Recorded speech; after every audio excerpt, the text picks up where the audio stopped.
ओम नमो आयर्याय। ओम नमो उवजायाय। ओम नमो लोय सब साहु।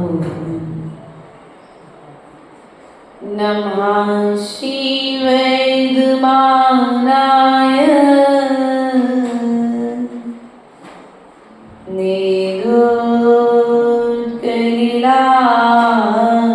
निरुक्तलीलात्मने सालोकानां त्रिलोकानां यद्विद्यादर्पणायते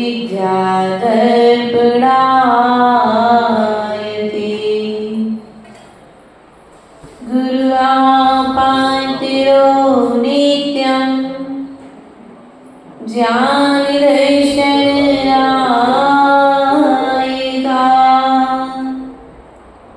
चारित्राण गंभीर मोक्षमार्गोपदेशिका।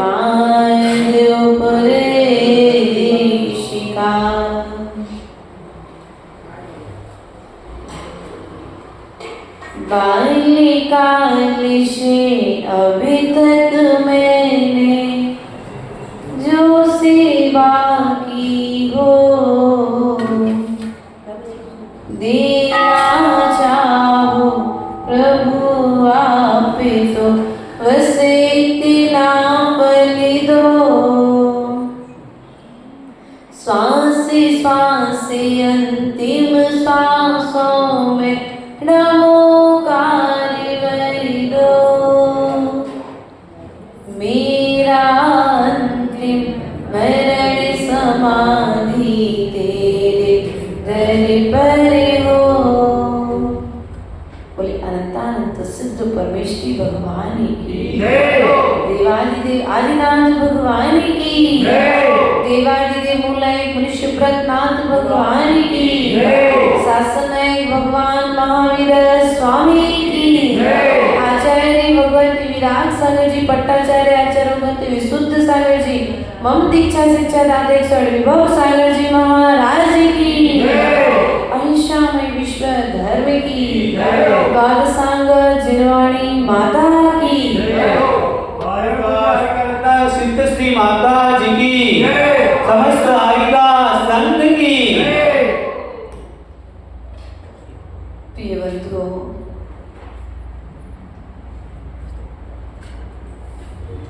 हम बचपन से लेकर के 55 तक एक ही बात सुनते आ रहे हैं, गाते आ रहे हैं, लेकिन गुण नहीं पा रहे हैं। इसलिए हमारा संसार में परिभ्रमण जारी है। यदि संसार के परिभ्रमण को रोकना है तो छेड़ालाकार पंडित दौलत राम जी ने बड़ी प्यारी सी पंक्तियां कही है। मोह महामद पियो अनादि भूले आप को भर मत बारी। क्या कहा? क्या किया नातिकाल से आपने? थोड़ा सा सामने में आ जाओ। आपको कैसे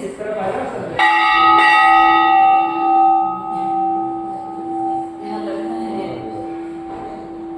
कि भगवान की पूजा भगवान के मुख तरफ करके करोगे तो आनंद आएगा, और जिनवाणी का रसा स्वादन गुरु के मुख तरफ करके यदि करोगे तो आनंद आएगा, है ना।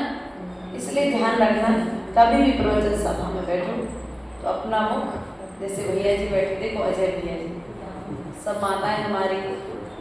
प्रिय बंधु, हम आपसे कहना चाह रहे थे कि अनादिकाल से जीव के दुख का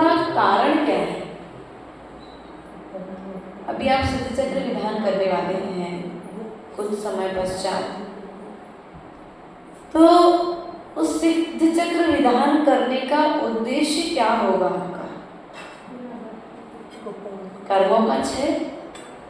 तो क्या मात्र एक सिद्ध चक्र करने से कर्मों का क्षय हो जाएगा? सिद्ध चक्र को करने से कर्मों का क्षय होगा कि सिद्ध चक्र का आचरण करने से कर्मों का क्षय? हाँ। और हम आज विधान कर रहे हैं, लेकिन विधान के भीतरी रहस्य को नहीं समझ पा रहे हैं।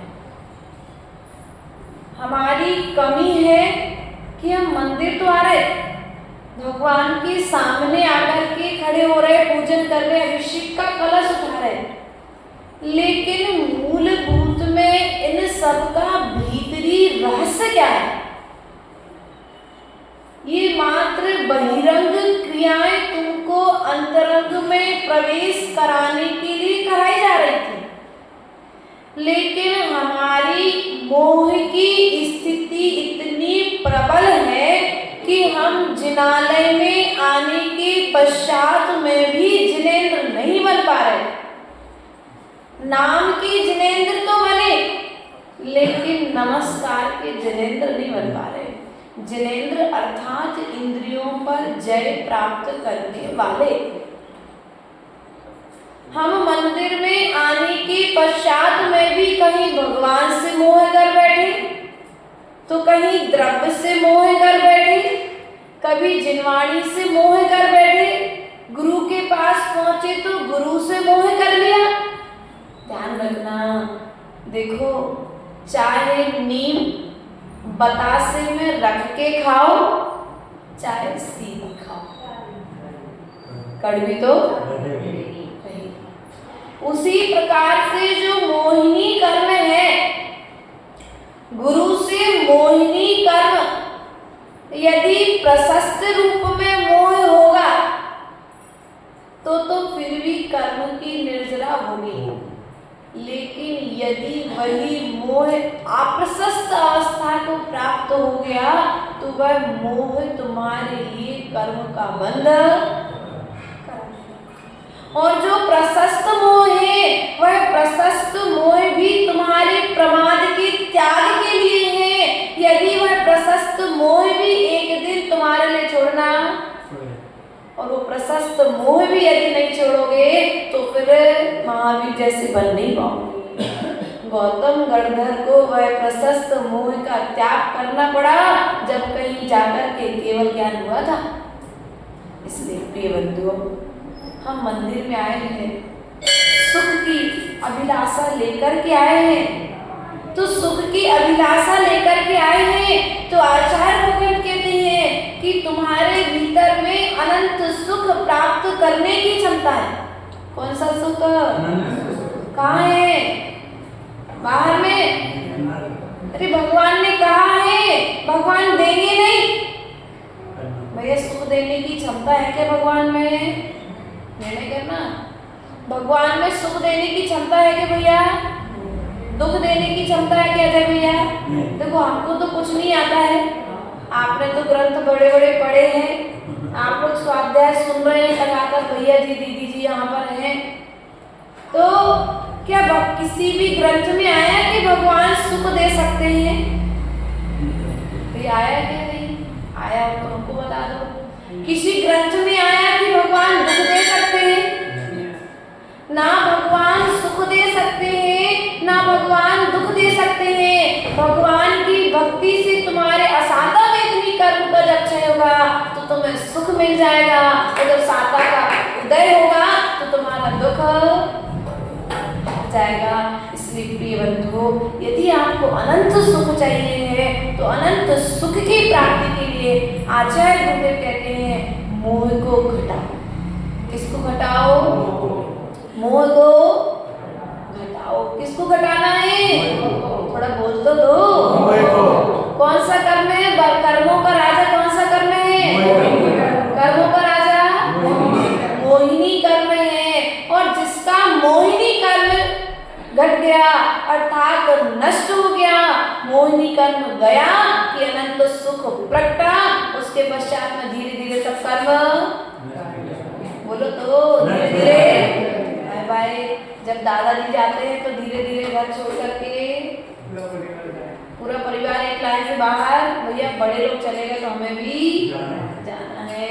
ऐसे मोहिनी कर्म है, लेकिन हमारे असाता वेदनी कर्म को दे देखो, हमारा ऐसा कर्म को दे देखो कि हम निरंतर हर चीज से, पहले व्यक्ति से मोह करे तो फिर भी ठीक था, लेकिन अब तो घर में रखी प्रत्येक वस्तु से मोह है कि नहीं भैया? प्रत्येक वस्तु से मोह है। ये मंदिर हमें कर्म निर्जरा के लिए बनाया गया था, लेकिन इस मंदिर में आकर के भी ये हमारा स्थान फिक्स है, ये हमारी थाली फिक्स है, ये हमारी जिनवाणी फिक्स है, हमारी थाली से कोई द्रव्य नहीं उठा ले। ये कौन सी दशा है? बोलो तो मोह की दशा है। अभी बताओ तुम्हें कर्म का बंद कराएगी कि कर्म की निर्जरा? बंद है। प्रवचन अच्छा करते आगे लोग, ज्ञान अच्छा है, इसलिए ध्यान रखना है कि जब हम सब जानते हैं तो करते क्यों नहीं हैं? भैया जानते हो, अजय भैया को अच्छा विश्वास है, जिनवाणी पर पूरा विश्वास है कि जब तक ये तन पर के कपड़े जाएंगे नहीं तब तक मुझे शांति मिलेगी नहीं, तब तक मुझे मोक्ष मिलने वाला। लेकिन फिर भी मोह की दशा है। चारित्र मोहिनी कर्म, तीव्र चारित्र मोहिनी कर्म का उदय है कि जो कहता है नहीं भैया अभी थोड़ा पंचम काल है, समाज अच्छी नहीं है, कौन चौका लगाएगा? देखो तो कभी कभी ऐसे विचार आ जाते होंगे भैया, विहार कौन कराएगा, चौकी कौन लगाएगा? ध्यान रखना चाहिए।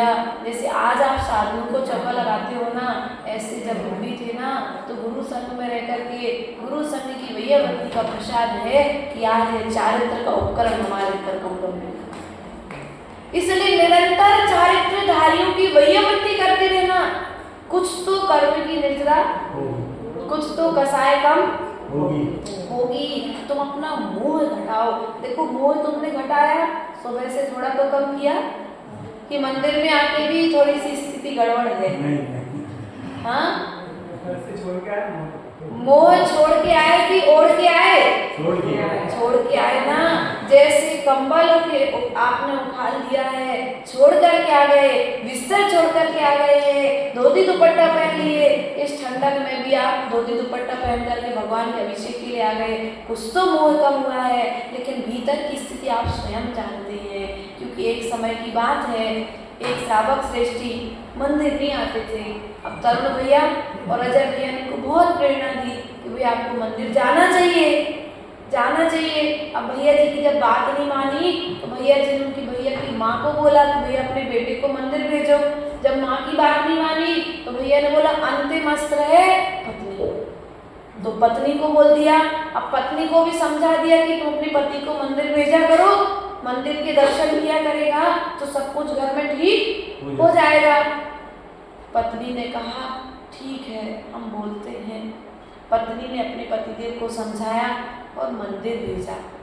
लेकिन पत्नी के कहने से, भैया के मार्गदर्शन से, माँ के कहने से, सबके कहने से बच्चा मंदिर तो आ गया, लेकिन मंदिर में आने के पश्चात में जो चीज छुड़वानी थी वो चीज नहीं छूट पाई। मंदिर तो आया, लेकिन मंदिर में आने के पश्चात में अब वो व्यापार करता था, बड़ा व्यापारी था। सुबह से लेकर शाम तक उसे पानी भी वही टेबल पर बैठे बैठे, भोजन भी वही टेबल पर बैठे बैठे करना पड़ता था। तो उसने विचार किया अब सबकी बात मान लो, इनकी भी बात हो जाएगी और हमारी भी बात रह जाएगी। तो जब भी भैया जी मंदिर आते बढ़िया भगवान के सामने हाथ जोड़ करके खड़े हो जाते, कभी कायस्थ मुद्रा में खड़े हो जाते। तो भैया जी देख रहे थे भैया अच्छा भैया सुधर गया, पहले तो मंदिर नहीं आता था, अब भगवान को आने लगा, कायस्थ करने लगा। लेकिन इसका कायस्थ बहुत जल्दी हो जाता है, कायस्थ बहुत जल्दी हो जाता है, इसका कारण क्या है? तो भैया जी ने पकड़ लिया उनको बाहर जाकर, भैया ऐसी कौन सी जाप करते हो जो बहुत जल्दी हो जाती है तुम्हारी? बोले भैया देखो आप बुरा मत मानना और किसी से कहना भी नहीं। बोले का? बोले भैया देखो आपने मम्मी से कहा और आप भी हमसे बहुत समय से कह रहे और पत्नी ने भी कहा, सुन सबके कहने से मंदिर तो आ गए, लेकिन मंदिर में आकर के हम हिसाब लगा लेते, दुकान पे जाके किस किस की सौदा देंगे। क्या यहाँ पे आके हम हिसाब लगा लेते हैं, किस किस की सौदा भी देना है, किस किस से लेना है, बाकी हिसाब किताब जाकर के वह कागज पर मेंटेन करके हम अपना कार्य। तो यहाँ आकर के भी मोह लगा है, बोलो तो मोह लगा है। माताओं तुम्हारी भी स्थिति कुछ ऐसा ही है। एक थाली से दूसरी थाली में द्रव्य जा रही है, लेकिन घड़ी पर नजर बच्ची का टाइम हो गया है, भोजन का टाइम हो गया है। नहीं, जब भक्ति करने बैठो तो धनंजय कवि के जैसी भक्ति करना कि पुत्र को सर्प ने डस लिया, उसके बाद भी पूजन छोड़ करके जिनालय से, तभी तुम्हारी कर्म की निद्रा होगी। सिद्ध चक्र विधान करने जाओ तो मैना सुंदरी के जैसा विधान करने बैठना कि पूर्ण मनोयोग से जब मंदिर में प्रवेश करो तो मन से, वचन से, काय से मैं मोह का त्याग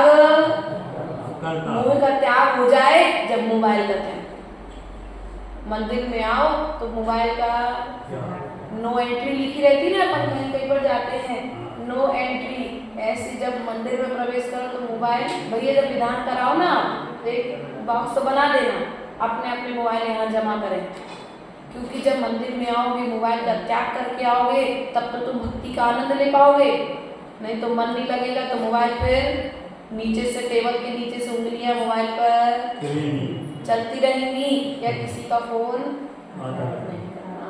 तो एक बार करो विधान, बार बार करने की जरूरत नहीं है, एक बार करो, लेकिन पूर्ण मनोयोग से तो करो। पूर्ण मनोयोग के फल है कि मैना सुंदरी ने एक बार किया और एक बार किया तो 700 का कुष्ठ रोग ठीक हो गया, और हम घुटने का दर्द ठीक नहीं कर पा रहे, कमर का दर्द ठीक नहीं कर पा रहे, हम सिर का दर्द ठीक नहीं कर पा रहे, अपने बाकी और कार्य नहीं कर पा रहे। कारण मनोयोग से नहीं कर रहे हैं, पूर्ण रूप से नहीं कर रहे। शरीर यहाँ पर बैठा है वो तो भक्ति पर ऐसी है, गुबरीला के कीड़ा की जैसी स्थिति है कि शक्कर के बोरे के पास में खड़ा हो गया, शक्कर को ले रहा है, लेकिन भीतर में डांड के नीचे में वो गोबर की डिगली लगी है ना, तो गोबर की डिगली लगी, शक्कर कितनी ले ले मुंह में, लेकिन शक्कर का आनंद नहीं आ रहा, क्योंकि शक्कर जा रही साथ में उस गोबर का रस शक्कर के साथ मिल रहा है तो शक्कर भिखारी लग जाती है। उसी प्रकार से हमारा मनोयोग मोबाइल में है, हमारा मनोयोग परिवार में है, हमारा मन दुकान में है, हमारा मन भोजन पानी में है, तो हमें क्या लगता है, विधान में आनंद नहीं आ रहा है, विधान में अच्छा नहीं लग रहा है, भैया जी अच्छा नहीं बोल रहे हैं, माता जी अच्छा नहीं बोल रही, महाराज जी अच्छा नहीं बोल रहे, प्रवचन अच्छे नहीं हुए। भैया सब कुछ अच्छा था, तुम्हारा मन अच्छा नहीं था, इसलिए तुम्हें सब कुछ बुरा। इसलिए यदि किसी को संभालना है तो एक तो मोहिनी कर्म को कम करो, मोहिनी कर्म के क्षय के उपाय ढूंढने का प्रयास करो कि मोह कम कैसे होगा। मोहिनी कर्म जब क्षय होगा तो तुम्हें जिनालय में आओगे तो आनंद आएगा, भगवान की प्रतिमा देखोगे तो आचार्य भगवान कहते हैं तुम्हें उन भगवान की प्रतिमा यहाँ पर दिखाई देगी जो भगवान अभी वर्तमान में सिद्धालय में निर्दोष तरीके से विराजमान है। सिद्धिशिला भगवान विराजमान है कि नहीं है? यहाँ पर सिद्धिशिला देखना है कि नहीं देखना है? क्या यहाँ पर बैठ कर के तो तुम सिद्धों का अनुभव थोड़ा बहुत अपने ज्ञान के द्वारा कर सकते हो, कर सकते कि नहीं कर सकते? जो शास्त्रों में लिखा है उस हिसाब से थोड़ी बहुत तो अनुभूति, लेकिन सिद्धालय में जाकर के तुम सिद्धों का अनुभव नहीं कर सकते। भैया सिद्धालय जाना है, सिद्धालय जाना कि नहीं जाना है? चले जाओगे, कोई दिक्कत नहीं, ज्यादा समय नहीं लगेगा सिद्धालय जाने में, लेकिन सिद्धालय किस रूप में जाना है ये पहले निर्णय करना पड़ेगा। सिद्ध बन करके जाना है कि निगोदिया जी बन करके जाना है? सिद्ध बन करके जाना है तो कर्मों के राजा मोहिनी कर्म को जीतना पड़ेगा। जब और मोहिनी कर्म में जब जीत लोगे तो धर्म ध्यान में तुम्हारा मन लगेगा। जब धर्म ध्यान प्रारंभ होगा तो आगे की ध्यान भी धीरे से चालू हो जाएंगे। इसलिए प्रयास और पुरुषार्थ करेगा कि अपने मन को भगवान की भक्ति में लगाना है, क्योंकि पंचम काल में देखो अरहंतों का सानिध्य हमको मिला नहीं है। सिद्ध हम जब जाएंगे बन करके बैठेंगे तभी पता पड़ेगा सिद्ध कैसे हैं। जिनवाणी में पढ़ करके हम सुन सकते हैं सिद्धों के सुख की अनुभूति थोड़ी बहुत अगर हो जाए तो कोई बिरला जी होगा। तो प्रयास और पुरुषार्थ करें। पंचम काल में हमें आचार्य उपाध्याय और साधुओं के दर्शन हमको हो रहे हैं, तो हम प्रयास और पुरुषार्थ करें कि उनके जैसे बनने का प्रयास करें, उनके त्याग के गुणगान करें। क्या लोग कहते हैं कि भैया हम नहीं ले सकत दीक्षा, जो उनके घर में कछु नहीं हुए बेबेरे में क्या कहते, अगर किसी के आगे भैया जब आप निकले हुए हो घर से, आप निकले होंगे तो आपको किसी ने बोला होगा भैया अपने घर में क्या कमी है जो तुम घर छोड़ के जा रहे हो, जो सफेद कपड़े पहन रहे। तो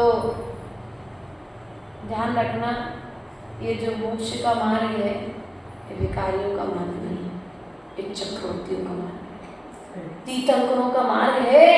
यहाँ गरीबों की दीक्षा नहीं होती। यहाँ जो पुण्य के धनी चक्रवर्ती हुए हैं या होने वाले हैं, जो स्वर्ग के उच्च गति को प्राप्त होने वाले हैं, तीर्थंकरों की श्रेणी में जिनका नाम होने वाला है, आने वाला है, वो कभी भिखारी नहीं। लेकिन हमारी मानसिकता क्या बन के रखी है? बोलो तो तीर्थंकरों के घर में कोई कमी थी क्या? नहीं। आज किसी कॉलोनी में यदि साधु पहुंच जाए तो अरे यार फिर आ गए। इंदौर की कंडीशन क्या चल रही वर्तमान में? ऐसे चल रही ना। अब ऐसा करके क्या कर रहे तुम? चारित्र मोहिनी कर्म का तीव्र बंद कर रहे हो। चक्रवर्ती भरत चक्रवर्ती साधुओं के दर्शन के लिए तरसता था, आहार दान के लिए तरसता था, उनकी वैयवृत्ति के लिए तरसता था। 6 खंड का अधिपति, और हम तो 1 खंड के भी अधिपति नहीं है, लेकिन फिर भी भागते हैं। चक्रवर्ती की जैसी संपत्ति तो चाहते हैं, लेकिन चक्रवर्ती के जैसा पुण्य करना नहीं चाहते हैं। जब उनके जैसा पुण्य नहीं करोगे तो उनके जैसी संपत्ति भी तुम्हारे द्वार पर आने वाली नहीं है। मोह कम होगा तो पुण्य करने में मन लगेगा, क्योंकि संपत्ति भी मोह के कम होने पर ही बाहर मैदान में जाती है कि नहीं जाती है? तुम्हारा मोह कम होगा तो शांति धारा लेने का मन होगा, भगवान की जिनवाणी के लिए प्रकाशन आदि के मन होंगे, चातुर्मास में गुरुओं के आदि में व्यवस्था बनाने मन होगा। और यदि मोहिनी का तीव्र हृदय होगा तो तुम दान कर पाओगे क्या? अभी चातुर्मास होने वाला है, यहाँ महाराज 2 महाराज जी आने वाले हैं। आप चातुर्मास कराओगे। अब जो नई कुछ लोग ऐसे भी भैया जो मुनि सुब्रत को मानते हैं, पारसनाथ को मानते ही नहीं है। अब पारसनाथ को मानेंगे नहीं, लाएंगे नहीं, और लाएंगे नहीं तो उनकी भक्ति भी नहीं करेंगे। और आगे मान के चलो तो कहेगा अरे कहा तो मुनि सुब्रतनाथ भगवान पारसनाथ की भक्ति करो। पारसनाथ की भक्ति करोगे तो सबको जल्दी देखो उनके ऊपर ज्यादा संकट आए। अब तो क्या स्थिति ये बन गई है, थोड़ा सा आप लोग को विचार और प्रयास करना चाहिए कि अगर तुम महाराज जी को लेकर के आ रहे हो तो तन मन और जिनके पास धन है वो धन से महाराज की वैयावर्ती अर्थात समाज का सहयोग करेंगे। महाराज को तो धन नहीं चाहिए क्या? यदि धन चाहिए होता तो महाराज अपना घर परिवार छोड़ करके आते क्या? नहीं आते। उनके लिए धन नहीं चाहिए, मात्र तुम्हारा क्या चाहिए? बोलो तो तन और 2 चीजें हमारे काम की है। वो कैसे काम की है कि तन से तुम महाराज जी की वैयावृत्ति कर सकते हो और मन से उनके लिए सद्भावना कर सकते कि नहीं कर सकते? ये भगवान महाराज जी हमारे नगर में आए हैं, विश्वस्त रहे, उनका रत्नाकर है, निर्दोष पालन हो, ऐसी भावना कर सकते कि नहीं कर सकते? अगर तुम भावना कर सकते हो तो निरंतर भावना करते रहना, महाराज जी की वैयावृत्ति करते रहना। हो सकता है मुनिराज की वैयावृत्ति से तुम्हारे कर्मों का क्षय हो और उनकी वैयावृत्ति करते करते तुम्हारे हाथों में भी उनके जैसा चारित्र का उपकरण बोलो तो किसी की महाराज जी को लाने के बाद? मोक्ष मार्ग पर बढ़ने की भावना है कि नहीं है? ऐसी भावना रखना कि जैसे एक शेर के लिए दो मुनिराजों ने आकर के संबोधन दिया था, उसी प्रकार से हमारे सकल दिगंबर जन समाज स्मृति नगर के लिए दो मुनिराज संबोधन करने के लिए आ रहे हैं। क्या देने के लिए आ रहे हैं? जिनवाणी देने के लिए आ रहे हैं। हो सकता है तुम्हारे लिए उनकी कोई बात एक ऐसी लग जाए तो तुम्हारा मोक्ष मार्ग प्रशस्त हो जाए। ऐसी भावना रखना कि मेरा अंतिम मरण समाधि तेरे दर पर हो, तन मन और बोलो तो, क्योंकि भैया जी जब व्यवस्था बनाएंगे तो बाकी पीछे वाली चीज की बिना तो व्यवस्था बनेगी? बोलो तो बनेगी क्या? नहीं बनेगी। तो प्रयास करना, ऐसा करने नहीं जाना कि भैया अभी माँ पारसनाथ भगवान नहीं है, ये तो मुनि सुब्रतनाथ भगवान है, तो चौका इनको चौका नहीं लगाना, अपन दूसरे को चौका।